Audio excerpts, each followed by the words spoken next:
नमस्कार प्यारे विद्यार्थियों, स्वागत और हार्दिक अभिनंदन है आप सभी का आपके अपने परिवार RW टेक क्लासेस। प्यारे बच्चों, आपको पता होगा कि विगत दिनों हमने एक नोटिफिकेशन का डिस्कशन किया था, जिसमें आप जानते हैं कि NCL में बड़ी भारी संख्या में रिक्रूटमेंट निकली थी। ऑफिशियल नोटिफिकेशन था, उसके फॉर्म भर रहे हैं अभी। और प्यारे बच्चों, आप लोग भी फॉर्म भर रहे होंगे। तो बहुत सारे बच्चों का रिकमेंडेशन, जब मैं वो वीडियो बना रहा था नोटिफिकेशन की, तो बहुत सारे बच्चों का रिकमेंडेशन आ रहा था कि सर इसका पेपर का पैटर्न क्या है। तो आप पेपर का पैटर्न एक बार सर बता देते तो शायद हम लोगों के लिए ज़्यादा इजी हो जाती इसकी प्रिपरेशन करना। बिल्कुल प्यारे बच्चों, तो उसी कड़ी में आज मैं ये रिकॉर्डेड वीडियो इसलिए दे रहा हूँ क्योंकि मैराथन सेशंस भी चल रहे हैं।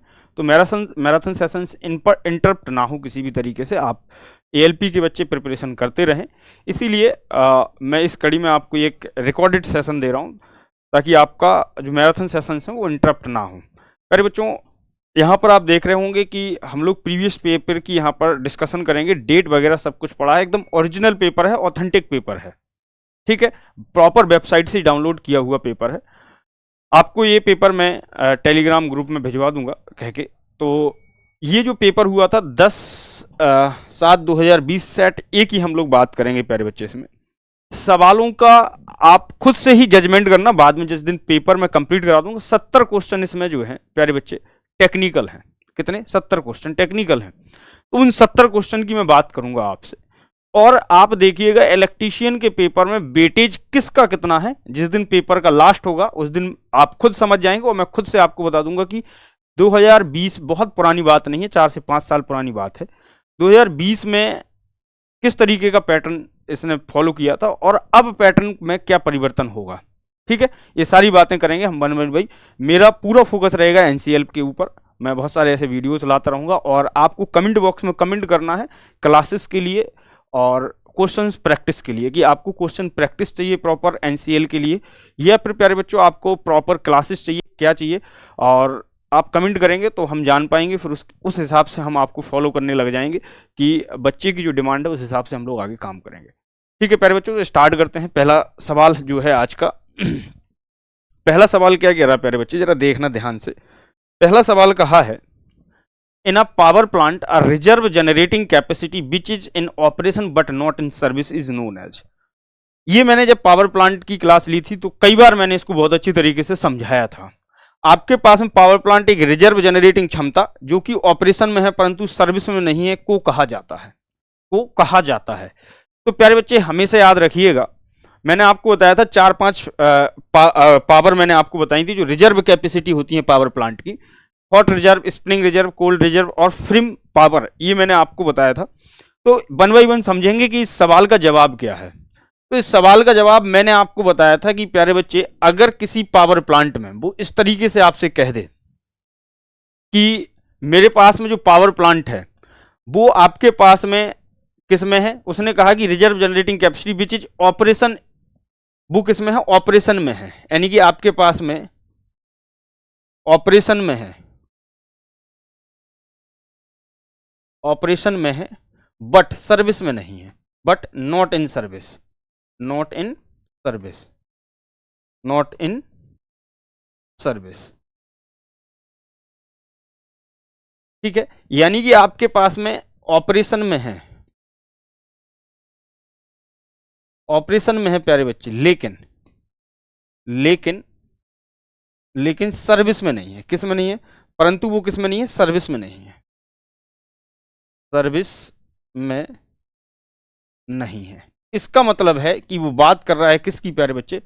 हॉट रिजर्व की। मतलब आपके पास में ऐसा पैसा जो आपके पास पैसा है तो, लेकिन आप उसको खर्च नहीं कर सकते हो, ठीक। वो आप उसको खर्च नहीं कर सकते हो, तो आपके पास में वो क्या होगा? Hot reserve. अगर हम बात करते हैं स्पिन, आपके पास में कोल्ड रिजर्व की प्यारे बच्चे, तो कोल्ड रिजर्व कहता है मेरे भाई कि आपके पास में सर्विस में है, किस में है?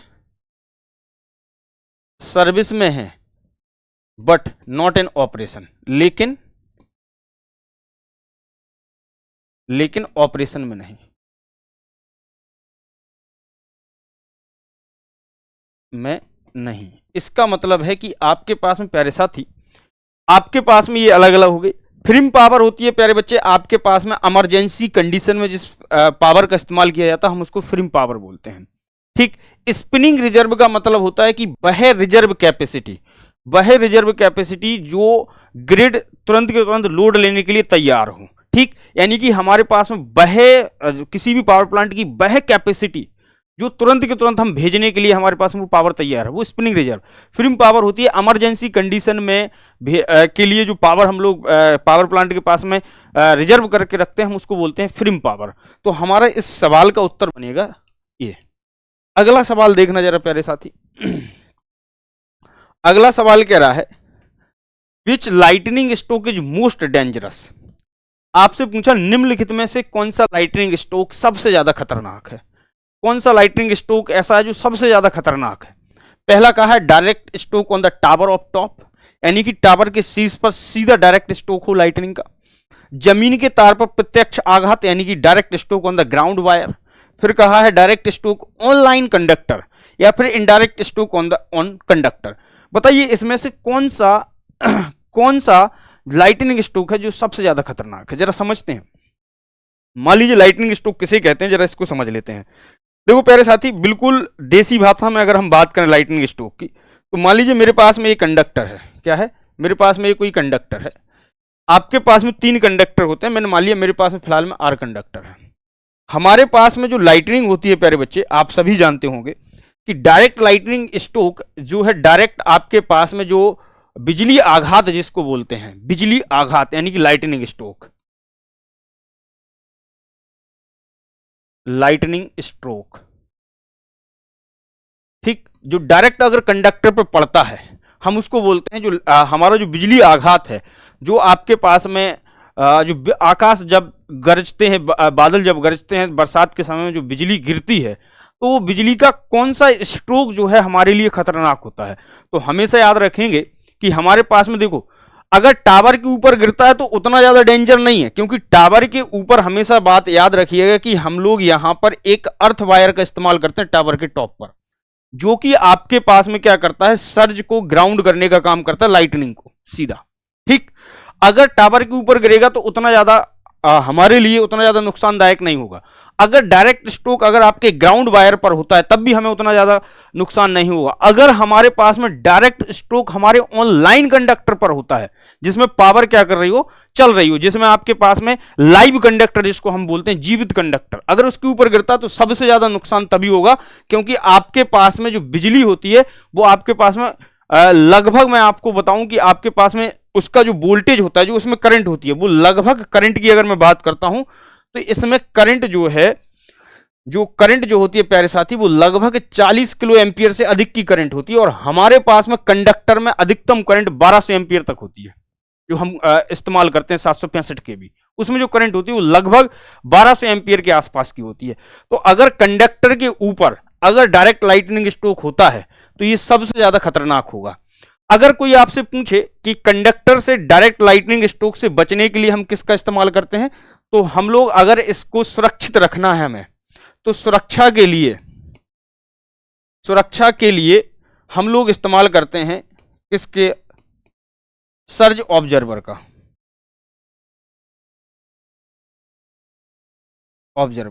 ठीक, सर्ज ऑब्जर्वर का इस्तेमाल करते हैं। आपने देखा होगा बड़े बड़े टावर्स के ऊपर एक आपके पास में वायर जाता है, जो क्या करता है, आपके पास में जो लाइटनिंग होती है उस लाइटनिंग को ग्राउंड करने का काम करता है। अगले सवाल की तरफ चलते हैं। अगले सवाल की अगर हम बात करते हैं, अगला सवाल कहा है ट्रांसमिशन इफिशिएंसी इंक्रीज एज। उसने कहा कि ट्रांसमिशन लाइन की दक्षता को हम, ये मैंने नहीं बनाया है पेपर, या आप देख पा रहे होंगे कि पावर सिस्टम का पूरा हिस्सा मैं आपको बता देता हूं, इसमें जो एनालिसिस है पेपर की, वो लगभग 50% से ऊपर पेपर आपके कोर सब्जेक्ट पावर सिस्टम से है। ठीक, तो यहां पर ट्रांसमिशन इफिशिएंसी इंक्रीज, ट्रांसमिशन दक्षता बढ़ाई जाती है वोल्टेज और पावर फैक्टर दोनों में वृद्धि करके। वोल्टेज और पावर फैक्टर दोनों में कमी होने से, वोल्टेज में वृद्धि परंतु पावर फैक्टर में कमी होने से, वोल्टेज में कमी परंतु पावर फैक्टर में वृद्धि होने से। मैंने क्लासेस ली हैं, उसमें ये सवाल बहुत बार आया। मैंने जो थ्योरी की पहली दूसरी क्लास आप देखोगे पावर सिस्टम की, ट्रांसमिशन डिस्ट्रीब्यूशन की, उसमें इसका जिक्र है पूरे कंसेप्ट का, फिर भी हम लोग यहां डिस्कस करेंगे। उसने कहा कि ट्रांसमिशन इफिशिएंसी इज इंक्रीज्ड। तो मुझे एक बात बताओ, कि आपके पास में ट्रांसमिशन की इफिशियंसी अगर आपको इंक्रीज करना है तो हम दो बातें जानते हैं। क्या क्या दो बातें जानते हैं? कि जो पावर लॉस होता है ट्रांसमिशन लाइन में वो इनवर्सली प्रोपोर्शनल होता है किसके? वी स्क्वायर और किसके? कॉस स्क्वायर फाई के। ठीक है।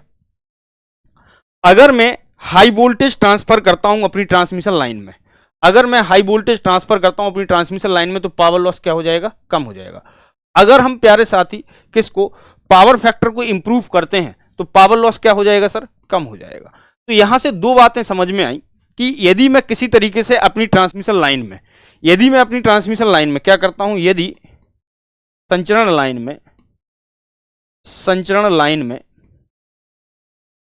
में हाई वोल्टेज ट्रांसमिट करता हूं या फिर संचरित करता हूं, ट्रांसमिटेड हाई वोल्टेज ट्रांसमिट करता हूं, तब संचरण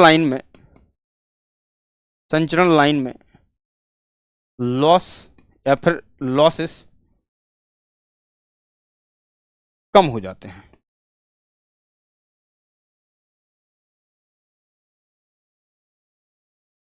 कम हो जाते हैं। अगर हम बात करें तो यहां पर दो बातें स्पष्ट हो गई सर कि आपके पास में, आप जानते हैं कि यदि आप इस बात को भी बहुत अच्छी तरीके से इसमें संबंध जानते होंगे पावर लॉस में, कि पावर लॉस जो होता है वो इनवर्सली प्रोपोर्शनल होता है किसके? इफिशियंसी के, है ना, दक्षता के। यानी कि जो इफिशियंसी है, percentage efficiency is inversely proportional one upon power loss. अगर पावर लॉस कम होगा प्यारे बच्चे तो दक्षता क्या होगी? वो बढ़ जाएगी। दक्षता क्या होगी प्यारे साथी? बढ़ जाएगी। यानी कि यहां पर अगर हम बात करते हैं कि सर अगर हम किसी तरीके से अपनी ट्रांसमिशन लाइन में हाई वोल्टेज को हम ट्रांसमिट कर दें, हाई वोल्टेज को ट्रांसमिट कर दें तो पावर फैक्टर जो होगा वो क्या कर जाएगा सर? पावर फैक्टर यदि आपके और पावर फैक्टर को हम इंप्रूव कर दें, पावर फैक्टर की अधिकतम वैल्यू, कॉस फाई की अधिकतम वैल्यू कितनी होती है प्यारे साथी? 1। हम 1 तो नहीं पहुंचा सकते हैं क्योंकि अगर 1 पहुंचाना है तो मेरे पास में प्योर रेजिस्टिव लोड होना चाहिए और प्योर रेजिस्टिव लोड पॉसिबल नहीं है, क्योंकि अगर हम प्योर रेजिस्टिव लोड इस्तेमाल करेंगे तो इसका मतलब है कि कहीं ना कहीं वहां पर आपके पास में हम लॉसेस को बढ़ावा दे रहे हैं और हमारा पहला उद्देश्य होता है कि हम लॉसेस कम से कम करें। तो यहां हमारे पास में पावर फैक्टर आपका नियर टू 1 होना चाहिए और आपके पास में वोल्टेज जो होना चाहिए वो हाई वोल्टेज पॉसिबिलिटी जितनी हो, मतलब हाई से हाई वोल्टेज। यही कारण है आप देखते होंगे कि आपके पावर स्टेशन से 11 केवी का जनरेशन होता है उत्पादन केंद्र से, और वहां पर हम स्टेप अप क्यों करते हैं? वोल्टेज को कहां तक लेके जा सकते हैं? तो आप कहते हैं सर 132 केवी, 220 केवी, 400 केवी, 765 केवी तक हम इसको लेके जाते हैं।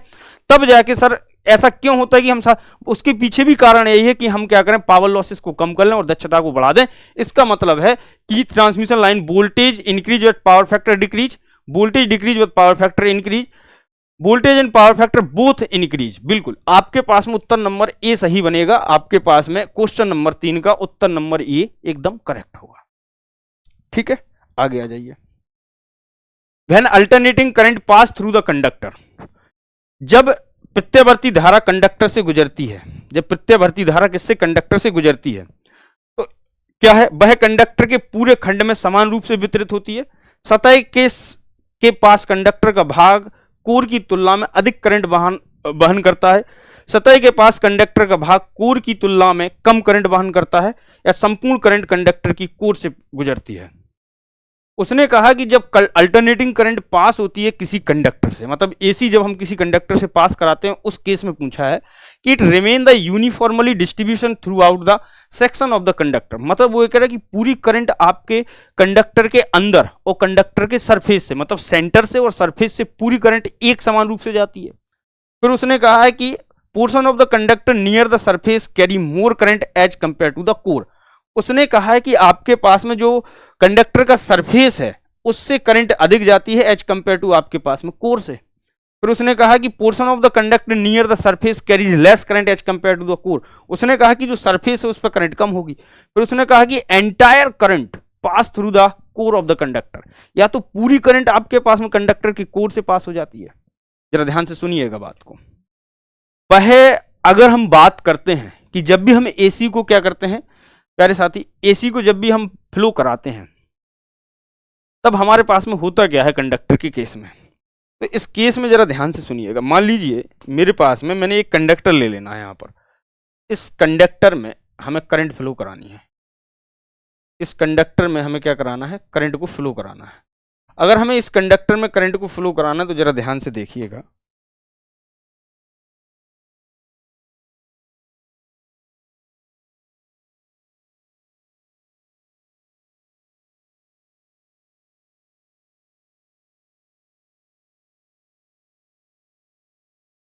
देखिए अगर हम बात करें, ये मेरे पास में कोई एक कंडक्टर है, इससे आपको एसी को लेके जाना है, इस कंडक्टर से एसी को लेके जाना है। ये है इसका कोर का एरिया, ये ऊपर सरफेस है। कोर का मतलब हो गया सेंटर, ठीक। अगर आप नहीं समझ पा रहे तो इसको बोलते हैं सरफेस, ये सरफेस, सरफेस जिसको हम बोलते हैं सतह।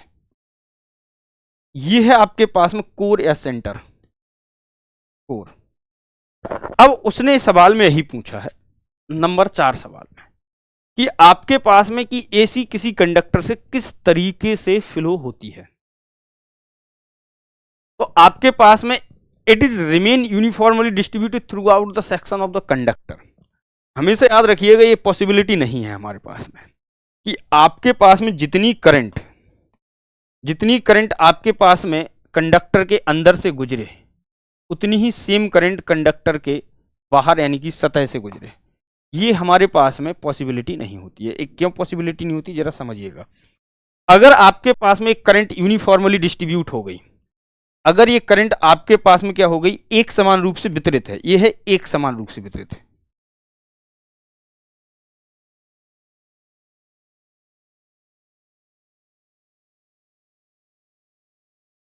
वितरित यानी कि ये है यूनिफॉर्मली डिस्ट्रीब्यूट। कैसी है, यूनिफॉर्मली डिस्ट्रीब्यूट,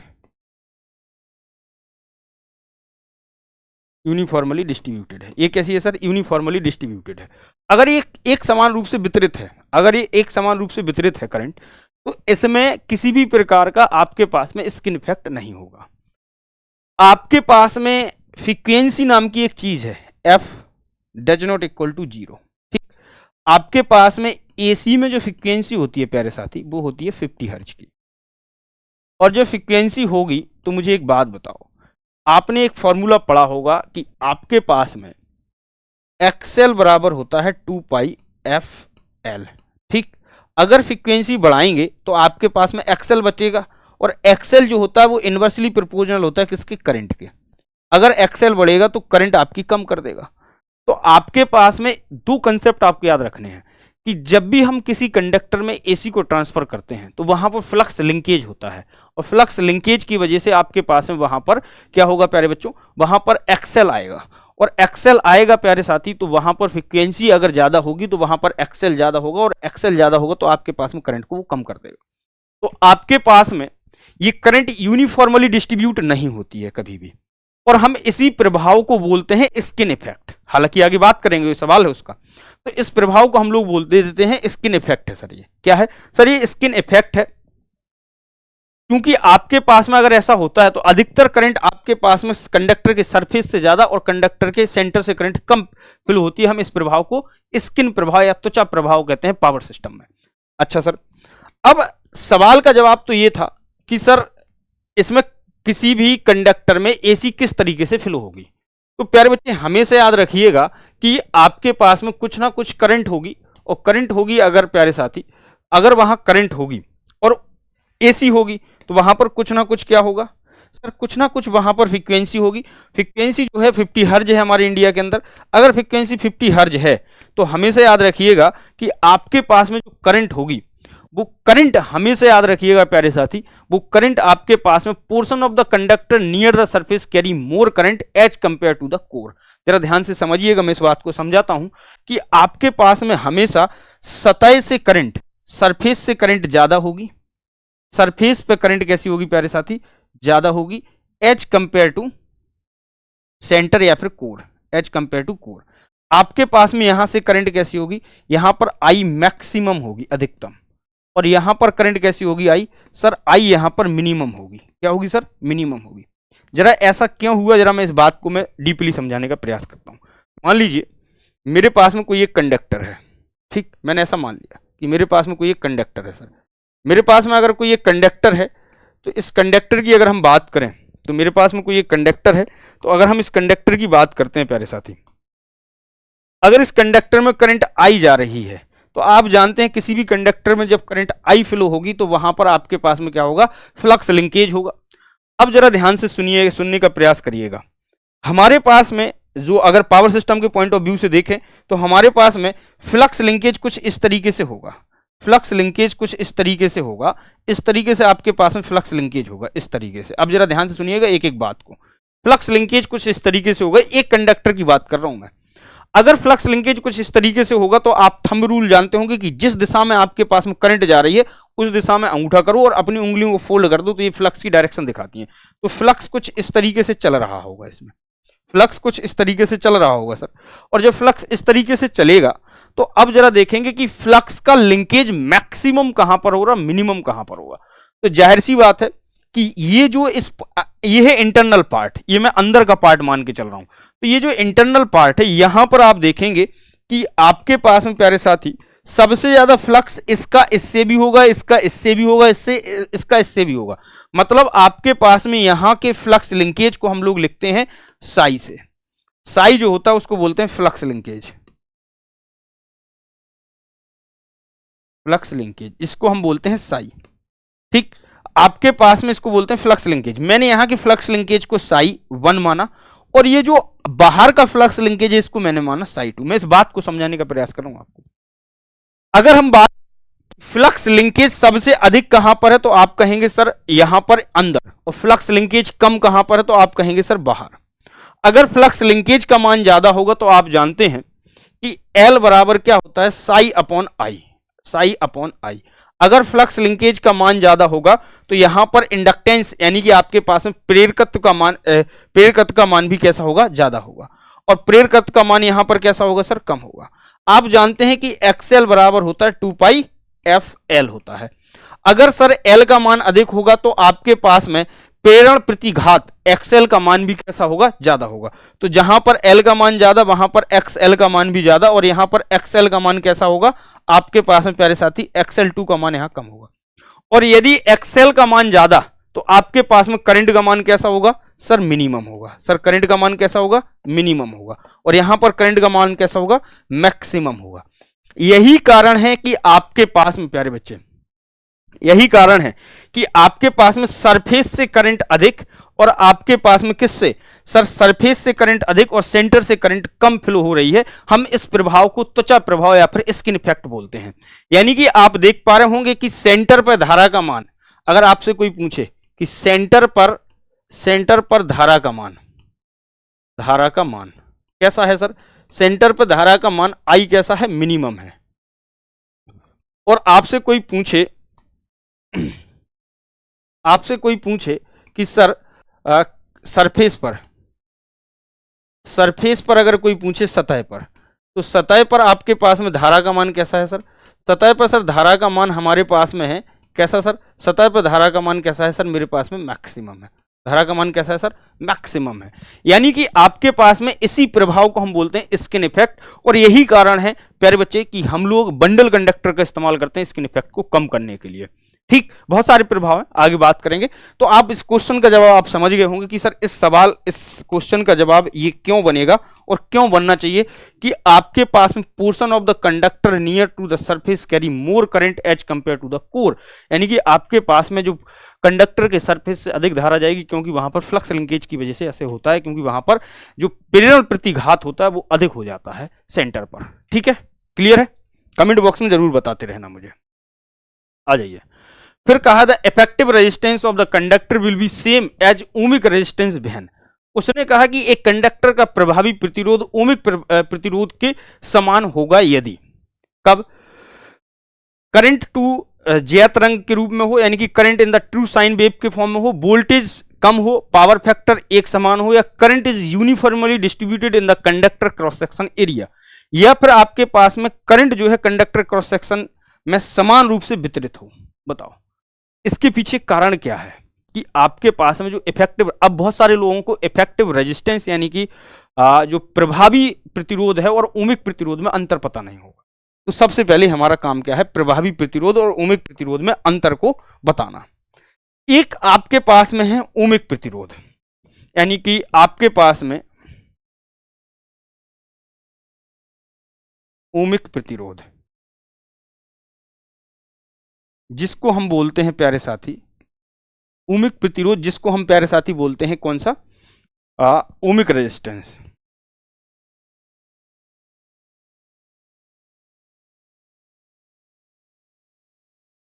ओमिक रेजिस्टेंस, ठीक बात है। अगर हम ओमिक रेजिस्टेंस की बात करते हैं प्यारे बच्चे, तो सबसे पहले आपको समझना होगा सर ओमिक रेजिस्टेंस क्या है। ठीक, दो बातें बड़ी आसानी से आपको समझनी होगी, सर ओमिक रेजिस्टेंस क्या होता है। अगर मैं ओमिक रेजिस्टेंस की बात करता हूं तो आपने सबने तार देखा होगा। मैंने मान लिया कि मेरे पास में एक वायर है, ठीक, एक वायर है, तो वायर के पास में इसकी लंबाई होगी L, ठीक। ये किसी न किसी मटेरियल का बना होगा, ये किसी न किसी किसका बना होगा प्यारे साथी, मटेरियल का बना होगा। ये किसी न किसी मटेरियल का बना होगा प्यारे साथी, ये किसी न किसी मटेरियल का बना होगा। अगर ये किसी मटेरियल का बना होगा, अगर ये किसी मटेरियल का बना होगा मेरे भाई, इसकी लंबाई L है, और ये किसी न किसी मटेरियल का बना होगा, मैंने मीटर मान ली। ये किसी न किसी मटेरियल का बना होगा तो मैंने मान लिया कि ये एल्यूमिनियम का बना हुआ है, ठीक। अगर एल्यूमिनियम का बना है तो इसका एल्यूमिनियम का अगर ये बना होगा, किसी मटेरियल का अगर ये बना है, तो इसके पास में इसकी प्रतिरोधकता यानी कि रेजिस्टिविटी होगी। तो मैंने मान ली कि इसकी प्रतिरोधकता यानी कि रेजिस्टिविटी, प्रतिरोधकता यानी कि इसकी रेजिस्टिविटी कितनी है सर, रो है, ठीक। अगर हम बात करें कि इसका कुछ ना कुछ क्रॉस सेक्शन एरिया होगा, क्रॉस सेक्शन एरिया होगा, ठीक, जिसको आप ए से लिखते हो यानी कि अनुप्रस्थ काट का क्षेत्रफल, अनुप्रस्थ काट का क्षेत्रफल, जिसको आप किससे लिखते हो सर, अनुप्रस्थ काट के क्षेत्रफल को हम लिखते हैं ए से। सर किससे लिखते हैं सर, ए से। अब जरा बात बताओ, आपने रूल पढ़ा होगा एक नियम, जिसको आप प्रतिरोध का नियम कहते हैं, है ना, सभी ने पढ़ा होगा प्रतिरोध का नियम। मैंने आपको कई बार बताया है कि प्रतिरोध के नियम की अगर हम बात करते हैं, प्रतिरोध के नियम की अगर हम बात करते हैं, अगर कोई कंडक्टर मुझे R बराबर रो L अपॉन A, यदि कोई कंडक्टर मुझे उसके पास में यदि लंबाई है और वो यदि किसी वायर का बना हुआ है और उसका क्रॉस सेक्शन एरिया है, तो उसका प्रतिरोध होगा, ठीक। तो ये होता है आपके पास में स्पेसिफिक तार का प्रतिरोध, वो किस मटेरियल का बना है, जहां तार है वहां R है, वो होता है आपके पास में ओमिक रेजिस्टेंस। इसको बोलते हैं ओमिक रेजिस्टेंस, ये होता है ओमिक रेजिस्टेंस, ठीक। कि किसी भी मटेरियल को तुम उठा के देख लो, उसमें ओमिक रेजिस्टेंस का मतलब ये होता है कि उसमें कितनी क्षमता है करंट को रोकने की, ठीक, कितनी क्षमता है उसमें करंट को रोकने की। हम इसकी प्रतिरोध को लंबाई बढ़ा के, हम इसके प्रतिरोध का क्रॉस सेक्शन एरिया को कम करके क्या कर सकते हैं, इस प्रतिरोध को बड़ा घटा सकते हैं, ठीक, बड़ा घटा सकते हैं, ठीक। हम इसको क्या कर सकते हैं, बड़ा घटा सकते हैं, तो हम इसको बोलते हैं ओमिक रेजिस्टेंस। अब आते हैं आपके पास में, उसने एक शब्द का इस्तेमाल किया यहां पर कि सर प्रभावी प्रतिरोध। प्रभावी का मतलब होता है आपके पास में इफेक्टिव रेजिस्टेंस। इफेक्टिव रेजिस्टेंस की अगर मैं बात करता हूं तो इफेक्टिव रेजिस्टेंस एक कंडीशन पर निर्भर करता है। अगर तुम कहोगी सर हम एसी भेज रहे हैं तो क्या उसमें इफेक्टिव रेजिस्टेंस होगा, उसमें नहीं होगा इफेक्टिव रेजिस्टेंस, सॉरी डीसी भेज रहे हैं तो उसमें इफेक्टिव रेजिस्टेंस नहीं होगा, लेकिन एसी में आपको इफेक्टिव रेजिस्टेंस देखने को मिलेगा। कैसे, जरा समझना। जैसे मान लो, मैं इसको दूसरी तरीके से समझाता हूं, जो पीछे समझाया था सेम वही कंसेप्ट है, मैं इसको दूसरे तरीके से समझाता हूं। ये कंडक्टर है, ये कंडक्टर का आपके पास में फ्रंट व्यू है आपके पास में, ठीक। आप जानते हैं कि मेरे पास में एक ACSR कंडक्टर का आपने नाम सुना होगा, किसका सर, एक ACSR कंडक्टर का नाम सुना हो, आपको कमेंट बॉक्स में इसका फुल फॉर्म लिखना है, ठीक। आपने एक ACSR कंडक्टर का नाम सुना होगा कि सर ये है। अब आप जब करंट भेजते हैं, जब इसमें करंट जाती है, तो ये सभी वायर से करंट होते हुए गुजरेगी। इसमें कुछ वायर एल्यूमिनियम के होते हैं, एक वायर स्टील का होता है, ठीक। ये जो बाहरी वायर दिख रहे हैं ये एल्यूमिनियम के हैं, और जो स्टील वायर है वो आपके पास में सेंटर वायर जो होता है वो स्टील का होता है, जो कि मैकेनिकल यानी कि आंतरिक क्षमता को बढ़ाने के लिए इस्तेमाल किया जाता है। अगर आप देखेंगे इसमें तो प्यारे बच्चे अगर आप गौर से देखेंगे इसमें, तो आपके पास में ये जो फ्लक्स आपके पास में करंट सब जगह से जाएगी, तो इसमें एक फ्लक्स लिंकेज होगा, ठीक। और फ्लक्स लिंकेज होगा तो मैंने मान लिया कि इसकी अभी त्रिज्या कितनी है, इसकी त्रिज्या मैंने मान ली आर है। क्या है? आर है। जब आपके पास में फ्लक्स लिंकेज होगा तो आप देखेंगे कि फ्लक्स लिंकेज कुछ इस तरीके से आपको देखने को मिलेगा। इसका फ्लक्स लिंकेज, इसका जो फ्लक्स लिंकेज है प्यारे साथी, वो फ्लक्स लिंकेज आपको कुछ इस तरीके से देखने को मिलेगा। इसके चारों तरफ मैंने जैसे वहां पर बनाया ना, ये जो फ्लक्स लिंकेज बनाया है मैंने, ये ऐसे ही फ्लक्स लिंकेज होता है। ये एक तरीका है समझने का, ये दूसरा तरीका है इसको समझने का, कि चारों तरफ इसके क्या होगा सर, फ्लक्स लिंकेज होगा। चूंकि हम एसी भेज रहे हैं, जब फ्लक्स लिंकेज होगा चारों तरफ तो कुछ इस तरीके से होगा फ्लक्स लिंकेज। इस तरीके से फ्लक्स लिंकेज आपको देखने को मिलेगा। ये स्वयं का फ्लक्स लिंकेज है एक कंडक्टर का, एक कंडक्टर से दूसरे कंडक्टर का नहीं। अब आपके पास में इसकी त्रिज्या जो है, आप देख पा रहे होंगे कि फ्लक्स लिंकेज की वजह से इसकी त्रिज्या जो है वो घट गई। वो घट के कितनी हो गई? आर डैश हो गई। और अगर त्रिज्या घटेगी तो आपके पास में क्रॉस सेक्शन एरिया भी क्या हो जाएगा? घट जाएगा। और क्रॉस सेक्शन एरिया घटा तो इसका मतलब है कि यदि आर कम हुआ तो इसका मतलब है वहां पर करंट का मान क्या हो जाएगा? ज्यादा हो जाएगा। आपके पास में यदि क्रॉस सेक्शन एरिया घटा, इसका मतलब है कि आपके पास में प्यारे साथी क्षेत्रफल, अगर मैं ऐसे लिख देता हूं ताकि आप समझ लें, क्षेत्रफल यानी कि क्रॉस सेक्शन एरिया, एरिया यदि क्या हुआ आपके पास में घटा, तो आप जानते हैं कि आपके पास में आर जो होता है वो इनवर्सली प्रोपोर्शनल होता है 1/a के, है ना। तो अगर एरिया कम हुआ तो वहां पर आपके पास में रेजिस्टेंस का मान बढ़ जाएगा। और रेजिस्टेंस का मान जैसे ही बढ़ेगा तो आपके पास में धारा का मान क्या हो जाएगा सर? धारा का मान क्या हो जाएगा सर? धारा का मान कम, मिनिमम हो जाएगा। क्या हो जाएगा? मिनिमम हो जाएगा। आपके पास में यहां पर इसका प्रभाव क्या हुआ सर? इसका प्रभाव ये पड़ा कि जो करंट यूनिफॉर्म, मतलब एक समान रूप से कंडक्टर में जानी चाहिए थी, जो करंट आपके कंडक्टर में एक समान रूप से जानी चाहिए थी, यानी कि आपके पास में जितनी करंट आपके पास में बेटा सरफेस से जा रही है, जितनी करंट आपके पास में सरफेस से जा रही है, उतनी ही करंट सेम आपके पास में सेंटर से जानी चाहिए। लेकिन आपके पास में फ्लक्स लिंकेज की वजह से सेंटर पर करंट कैसी हो गई प्यारे साथी? सेंटर पर करंट कैसी हो गई? मिनिमम हो गई। कैसी हो गई? मिनिमम हो गई। आपके पास में कैसी हो गई सर? मिनिमम हो गई। तो आपके पास में जो करंट का डिस्ट्रीब्यूशन है वो कैसा हो गया? असमान हो गया। यानी कि इसकी वजह से क्या हुआ कि आपके पास में धारा जो है यहां पर तो आपके पास में मैक्सिमम है और यहां पर धारा कैसी है सर? मिनिमम है। तो आपके पास में आई यहां पर मिनिमम है, यानी कि यहां पर धारा का क्या हुआ सर? धारा का असमान वितरण हो गया। धारा का असमान वितरण, धारा का असमान वितरण, असमान वितरण, धारा का क्या हुआ सर? असमान वितरण हुआ। धारा का असमान वितरण हुआ, यानी कि अगर हम बात करें कि ये क्या हुआ? धारा का असमान वितरण हुआ। तो असमान वितरण की वजह से अगर हम बात करें, क्या सर? असमान वितरण जो हुआ, धारा का क्या हुआ सर? असमान वितरण हुआ, नॉन यूनिफॉर्म डिस्ट्रीब्यूशन हो गया। और नॉन यूनिफॉर्म डिस्ट्रीब्यूशन की वजह से आपके पास में क्या देखने को मिला कि सर नॉन यूनिफॉर्म डिस्ट्रीब्यूशन हुआ क्यों है? फ्लक्स लिंकेज के कारण हुआ। आपके पास में अगर मैं आपसे कहूं कि मेरे पास में ये था ओमिक प्रतिरोध वायर का, और ये था आपके पास में इफेक्टिव प्रतिरोध, ये है इफेक्टिव, इसको बोलते हैं प्रभावी त्रिज्या। ये है प्रभावी त्रिज्या, प्रभावी त्रिज्या। और प्यारे साथी ये जो प्रतिरोध हुआ ये किसके कारण? देखो कंडक्टर रेजिस्टेंस, आपके पास में कोई वायर लोगे, अगर मैं आपसे कहा कि आपने 1 मीटर का एक तार लिया, 1 मीटर के तार का प्रतिरोध आपको मैंने बता दिया कि सर 1 ओम है, तो अगर आप 10 मीटर का तार लेंगे तो 10 ओम हो जाएगा। वो तो एक समान बढ़ रहा है, ठीक, वो तो एक समान बढ़ रहा है। लेकिन यहां पर क्या हो रहा? फ्लक्स लिंकेज की वजह से आपके पास में एक प्रभावी प्रतिरोध की वजह से धारा कहीं अधिकतम और कहीं न्यूनतम हो जा रही है, यानी कि आपके पास में सेंटर पर मिनिमम है और आपके पास में सरफेस पर अधिकतम है। ये किसके कारण हुआ सर? प्रभावी प्रतिरोध। तो ये जो प्रतिरोध दिखाई दे रहा है ये किसके वजह से हुआ? ये हुआ प्यारे साथी प्रभावी प्रतिरोध की वजह से। प्रभावी प्रतिरोध, और प्रभावी प्रतिरोध कुछ नहीं है, हम प्रभावी प्रतिरोध को जानते हैं एक्सएल के रूप में। एक्सएल जो है वो है प्रभावी प्रतिरोध। यही हुआ है आपके पास में किसके कारण? फ्लक्स लिंकेज के कारण। तो अगर मैं आपसे कहूं कि आपके पास में एक ओमिक प्रतिरोध और प्रभावी प्रतिरोध आपस में अगर बराबर हो जाए, अगर आपके पास में प्रभावी प्रतिरोध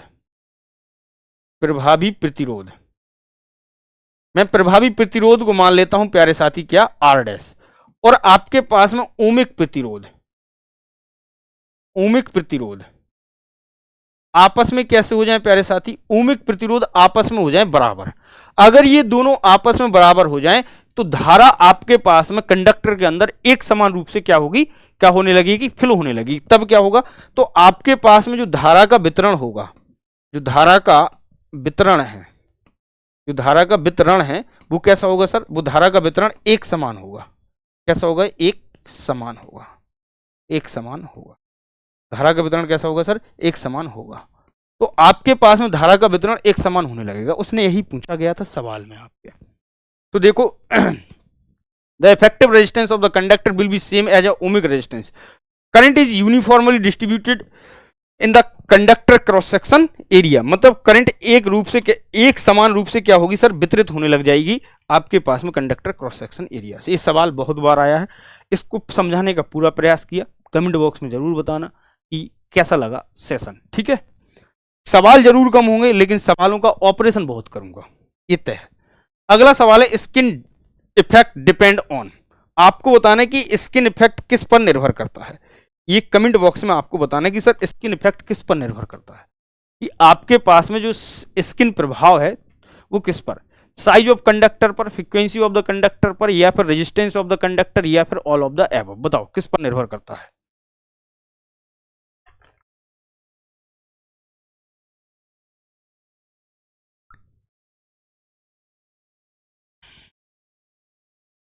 बताइए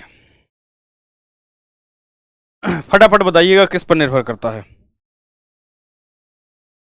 मैं जब तक पानी पी लेता हूं तब तक आप क्या करिएगा, स्किन इफेक्ट का फॉर्मूला मुझे बताइएगा, कमेंट बॉक्स में लिख लीजिएगा।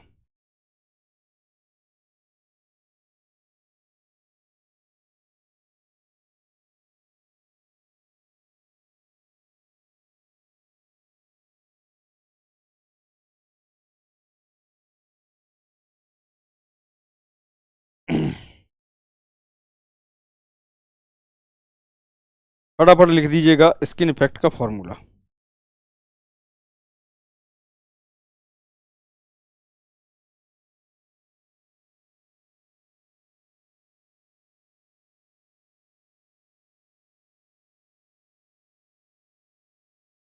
चलिए चले आगे।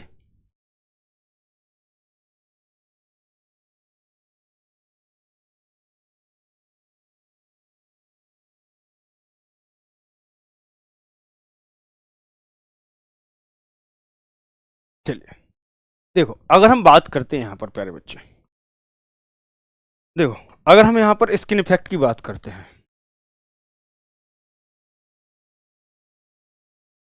इफेक्ट की बात करते हैं, तो पहले आती है एक, यानी कि इसको अगर हम स्किन प्रभाव की बात करते हैं, सॉरी प्रभाव की अगर हम बात करते हैं, तो स्किन प्रभाव जो होता है वो डायरेक्टली प्रोपोर्शनल होता है किसके, अंडर रूट में 2 pi F mu naught mu R sigma. ठीक, ये होता है स्किन इफेक्ट का फॉर्मूला। अगर हम बात करते हैं तो जरा देखो, उसने कहा कि skin effect depend on the size of conductor, frequency of the conductor, बिल्कुल आपके पास में फ्रीक्वेंसी पर, रेजिस्टिविटी ऑफ द कंडक्टर, बिल्कुल। अगर आप जानते हैं कि आपके पास में स्किन इफेक्ट, स्किन इफेक्ट है, स्किन इफेक्ट है, इफेक्ट जो है प्यारे साथी वो इनवर्सली प्रोपोर्शनल है किसके, डायरेक्टली प्रोपोर्शनल है किसके, आपके किसके प्यारे बच्चे, कंडक्टिविटी के, और कंडक्टिविटी के इनवर्सली प्रोपोर्शनल होती है रेजिस्टिविटी। तो आपके पास में स्किन इफेक्ट जो है आपके पास में कंडक्टिविटी के भी, रेजिस्टिविटी ऑफ द कंडक्टर के भी प्रोपोर्शनल होता है। साइज ऑफ कंडक्टर की अगर हम बात करते हैं कि आपके पास में कंडक्टर का साइज क्या है, यानी कि डायामीटर की बात करते हैं, तो कंडक्टर जो होता है, स्किन इफेक्ट जो होता है वो डायरेक्टली प्रोपोर्शनल होता है किसके प्यारे साथी, वो डायरेक्टली प्रोपोर्शनल होता है किसके, डायमीटर ऑफ द कंडक्टर के। तो अगर हम बात करें यहां पर, तो आपके पास में स्किन इफेक्ट, स्किन प्रभाव सब पर निर्भर करता है। इसका उत्तर होगा ऑल। अब स्किन प्रभाव होता क्या है, जरा इसको समझ लो। देखो होता क्या है प्यारे साथी, मैंने पीछे भी बताया है आपको कि इसको हम स्किन प्रभाव बोलते हैं। मैंने आपसे कहा कि जब भी करंट कंडक्टर के सरफेस से अधिकतम और सेंटर से करंट अगर कम जा रही है तो इसका मतलब है हम इस प्रभाव को बोलते हैं स्किन प्रभाव। स्किन प्रभाव का मतलब है कि कंडक्टर की सरफेस से करंट का गुजरना ज्यादा है। ठीक, मैं पीछे भी यही बात करता चला आया। और आपके पास में उसके सेंटर से करंट का जो फ्लो है वो कम हो गया। वो किसके कारण हुआ? वो हुआ आपके पास में फ्लक्स लिंकेज के कारण, स्वयं के फ्लक्स लिंकेज के कारण कंडक्टर के। ठीक, तो इसका उत्तर आ जाएगा डी। अगले सवाल की तरफ चलते हैं। अगला सवाल देखो, अब यहां पर एक सवाल पूछा गया है, in a overhead transmission line the effect of the capacitance can be neglected when the length of the line is less than. उसने कहा कि ओवरहेड ट्रांसमिशन लाइनों में कैपेसिटेंस के प्रभाव को उपेक्षित किया जा सकता है यदि लाइन की लंबाई से कम हो। उसने कहा in a overhead transmission line effect of the capacitance can be neglected when the length of transmission line. उसने कहा कि अगर हम ट्रांसमिशन लाइन की लेंथ कितनी रखें कि हमारे पास में कितनी ट्रांसमिशन लाइन की लंबाई रखें कि हम कैपेसिटेंस को नेग्लेक्ट कर दें। मैंने ये बात आपकी पेपर में बताई थी पढ़ाते हुए, क्या बोलते हैं एएलपी के, मैं अभी पढ़ा रहा हूं तो मैंने ट्रांसमिशन और डिस्ट्रीब्यूशन पढ़ा है, उसमें मैंने डिटेल में ये बात बताई है। फिर यहां पर भी हम लोग डिटेल में बात कर लेते हैं। यहां पर लंबाई जो है वो 200, 100 और 80 किलोमीटर है। कितनी कम होनी चाहिए, लेस देन कितनी, एग्जैक्ट डेटा दे रखा। और ये आप याद रखिएगा, ये बात, ये जो पेपर का मैं पढ़ा रहा हूं, ये पेपर के जो प्रीवियस ईयर है, बिल्कुल एग्जैक्ट पेपर के ही सवाल हैं, इसका क्रम कहीं नहीं बदला है। अगर कोशिश करूंगा कि आपको जो पीडीएफ मिले है उसके साथ में आपके साथ में पेपर भी जाए। ठीक, पूरा प्रयास रहेगा कि ऐप पर पेपर भी मिले। आप कमेंट बॉक्स में मुझे बता दीजिए, मैं डलवा दूंगा दोनों बातें। चलिए, अगर आप देखेंगे यहां पर तो दो हमारे पास में 3 प्रकार की ट्रांसमिशन लाइन होती है ना। हमारे पास में अगर हम टाइप ऑफ ट्रांसमिशन लाइन की बात करते हैं तो मैंने यहां पर आपको 2-3 बातें बताई हैं। टाइप ऑफ ट्रांसमिशन लाइन,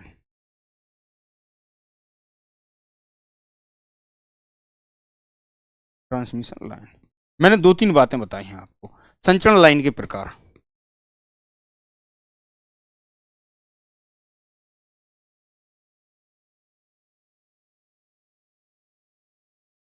संचरण लाइन के प्रकार की अगर मैं बात करता हूं प्यारे भाई, तो यहां पर मुझे एक बात बताओ, संचरण लाइन की अगर हम प्रकार की बात करें तो संचरण लाइन के प्रकार की अगर हम बात करते हैं तो हमारे पास में बात ये नहीं कि संचरण लाइन की प्रकार की अगर हम बात करें तो मैंने आपको कई बार बताया कि मेरे पास में एक ट्रांसमिशन लाइन होती है, पहली short transmission line, short transmission line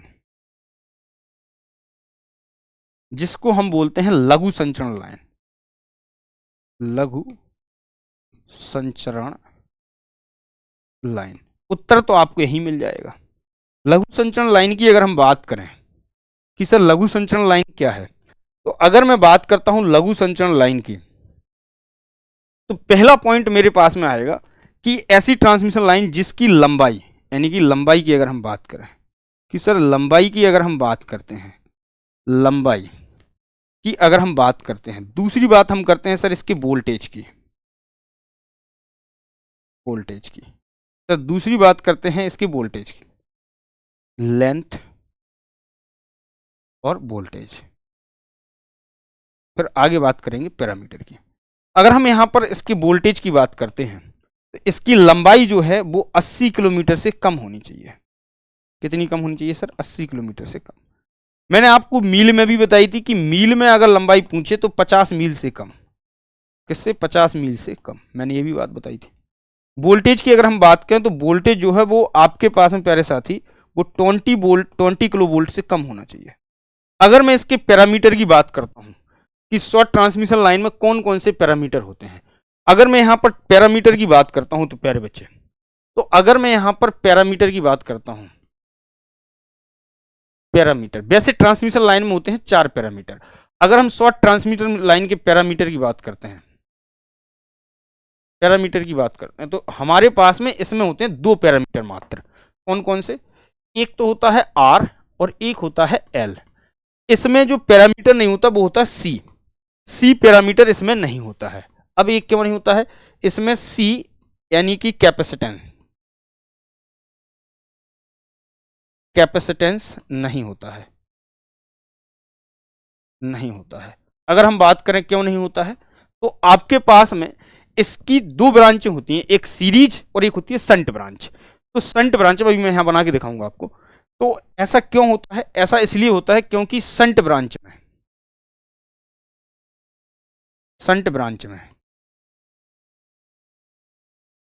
में धारा का मान बहुत कम होता है, बहुत कम होता है। बहुत कम होता है इन द सेंस कि अगर हम बात करें बहुत कम होता है, मतलब हम इसको क्या कर देते हैं, नेगलेक्ट कर देते हैं। हम इसको क्या कर देते हैं प्यारे साथी, नेगलेक्ट कर देते हैं, नेगलेक्टेड। हम इसको क्या कर देते हैं, नेगलेक्ट कर देते हैं। इसका मतलब यह है कि अगर आपके पास में किसी भी ब्रांच में धारा का मान लगभग शून्य है, अगर किसी ब्रांच में धारा का मान लगभग शून्य है, इसका मतलब है हम उस ब्रांच को बोलते हैं ओपन। क्या बोलते हैं? ओपन ब्रांच, ओपन ब्रांच बोलते हैं। और ओपन ब्रांच है, अगर ब्रांच ओपन होगी तो उसमें जो पैरामीटर होते हैं, क्योंकि ओपन ब्रांच में हमारे दो पैरामीटर, सॉरी संट ब्रांच में हमारे दो पैरामीटर होते हैं, एक एल और सॉरी एक होता सी और एक होता जी। अगर ब्रांच ही ओपन हो गई, इसका मतलब वहां पर वो पैरामीटर भी उपस्थित नहीं होंगे। अगर कोई आपसे पूछे कि इसके एबीसीडी पैरामीटर के मान क्या होंगे, तो एबीसीडी पैरामीटर की बात करें, ये भी कई बार पूछता है, पैरामीटर की बात करते हैं तो ए का मान 1 होता है, बी का मान प्यारे साथी जेड होता है, और सी का मान प्यारे साथी 0 होता है, डी का मान भी 1 होता है। सी का मान इसलिए 0 होता है क्योंकि सी इसमें क्या होता है, 0 होता है। लेकिन आप इस बात को ये मत सोचिएगा कि ये सी कैपेसिटेंस है, वो मैं बताऊंगा क्या है। ये एबीसीडी पैरामीटर है, ठीक। तो यहां से उत्तर तो आपको स्पष्ट नजर आ रहा होगा कि हमारे पास में ऐसी कौन सी ओवरहेड ट्रांसमिशन लाइन है जिसमें कैपेसिटेंस का मान को हम नेगलेक्ट कर देते हैं। वो है हमारे पास में 80 किलोमीटर से कम की ट्रांसमिशन लाइन यदि कोई है। अगर हम बात करते हैं यहीं पर मीडियम ट्रांसमिशन लाइन की, मध्यम संचरण लाइन की, तो मध्यम संचरण लाइन की अगर हम बात करेंगे, दूसरी अगर हम बात कर दें मीडियम ट्रांसमिशन लाइन, अगर हम मध्यम संचरण लाइन की बात करते हैं, इसकी मध्यम संचरण लाइन की, मध्यम संचरण लाइन की, तो मध्यम संचरण लाइन की अगर हम बात करेंगे प्यारे साथी, तो आप देखिएगा कि मध्यम संचरण लाइन जो है, इसमें आपके पास में इसकी लंबाई जो है, इसकी जो लंबाई है, पहला पॉइंट, इसकी जो लंबाई है वो आपके पास में 80 किलोमीटर से अधिक और 160 किलोमीटर से कम। इसका जो वोल्टेज है, दूसरा साथी, इसका जो वोल्टेज है वो आपके पास में 20 किलो वोल्ट से अधिक और 100 किलो वोल्ट से कम, 100 किलो वोल्ट से कम। और यदि हम बात करें नेक्स्ट पॉइंट की, यदि हम बात करें कि इसके पैरामीटर की बात करूं, तो इसके पैरामीटर जो है, पैरामीटर की अगर मैं बात करूं, तो इसमें जो पैरामीटर होते हैं प्यारे साथी, वो होते हैं इसमें कौन कौन से, R, L and C, 3 parameter होते हैं इसमें। अगर हम बात करें प्यारे साथी इसमें कि इसमें कैपेसिटेंस होता है, लेकिन इसमें जी नहीं होता। इसमें क्या नहीं होता सर? इसमें जी पैरामीटर नहीं होता, जी नहीं होता, ठीक है। चलिए, ये आपके पास में मीडियम ट्रांसमिशन लाइन के कई प्रकार के मॉडल होते हैं, कई या 4 प्रकार के मॉडल इसमें पाए जाते हैं मीडियम ट्रांसमिशन लाइन में। अगर आप देखेंगे तो इसमें अगर हम मॉडल की बात करते हैं तो इसमें 4 मॉडल होते हैं। अगर हम मध्यम ट्रांसमिशन लाइन की बात करें तो इसमें जो है, ट्रांसमिशन लाइन की बात कर रहा हूं मैं, नहीं तो पैरामीटर समझो, यह लिख लो, यह 4 प्रकार की होती है।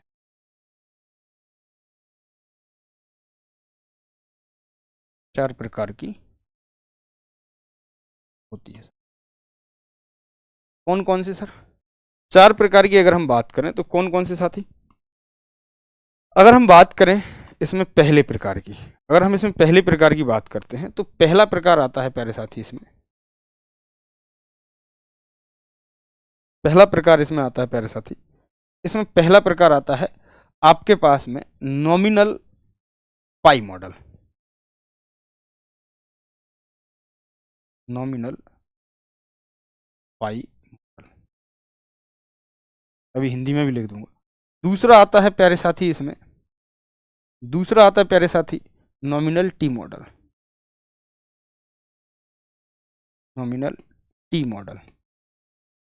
तीसरा साथी आता है एंड कंडेंसर मॉडल।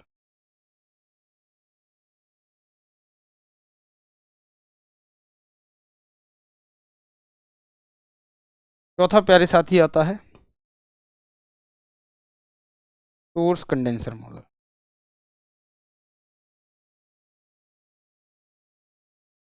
यानी कि अगर हम बात करें यहाँ पर हमारे पास में दो तीन चीजें हैं, कौन कौन सी?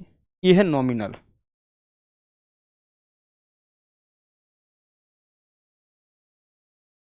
पाई मॉडल, ये है नॉमिनल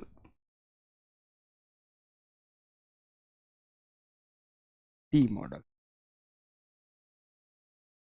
ये है नॉम एंड कंडेंसर मॉडल। तो ये चार प्रकार के होते हैं, ठीक। इसमें जीप नहीं होता है, बाकी सब होते हैं, ठीक। अब हम अगर बात कर ही रहे तो लॉन्ग ट्रांसमिशन लाइन की भी कर देते हैं। तो लॉन्ग ट्रांसमिशन लाइन की अगर हम बात करें तो मैं इसको तो शॉर्ट में बता देता हूँ। लॉन्ग ट्रांसमिशन लाइन की अगर हम बात करते हैं,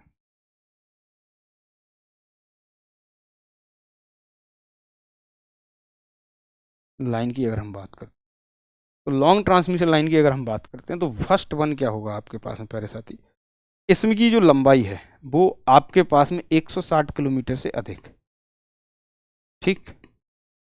आपके पास में इसमें वोल्टेज जो है वो 100 किलो वोल्ट से अधिक। इसमें जो पैरामीटर हैं, इसमें जो पैरामीटर हैं वो पैरामीटर आपके पास में आर एल सी एंड जी, चार पैरामीटर हैं। कितने हैं सर? चार पैरामीटर पाए जाते हैं। चलिए ठीक, ये तो होगी लॉन्ग ट्रांसमिशन। अब देखो यहाँ पर आपके पास में उसने जो नहीं पूछा था वो पूछा था कि आपके पास में ऐसी कौन सी ट्रांसमिशन लाइन है जिसमें हम लोग क्या कर लेते हैं, कैपेसिटेंस को नेगलेक्ट कर देते हैं। क्लियर है? तो सारी बात होगी हमारी। अगले सवाल की तरफ चलते हैं। सवालों की संख्या पे मत जाना। The surge impedance of the transmission overhead transmission line take as,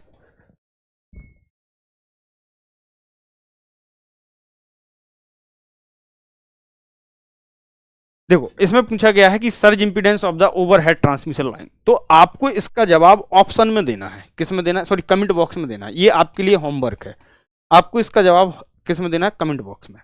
तो प्यारे बच्चों, सेशन को यहीं तक रखते हैं। पूरे डिटेल में 70 क्वेश्चन कराऊंगा मैं आपको, लेकिन ये निर्भर करता है आपके ऊपर। आप अगर चाहेंगे कि सर क्लास लाइए तो कमेंट बॉक्स में जरूर लिखिएगा सर हमें क्लास की नीड है। तो लाइव क्लास की नीड है, रिकॉर्डेड क्लास की नीड है।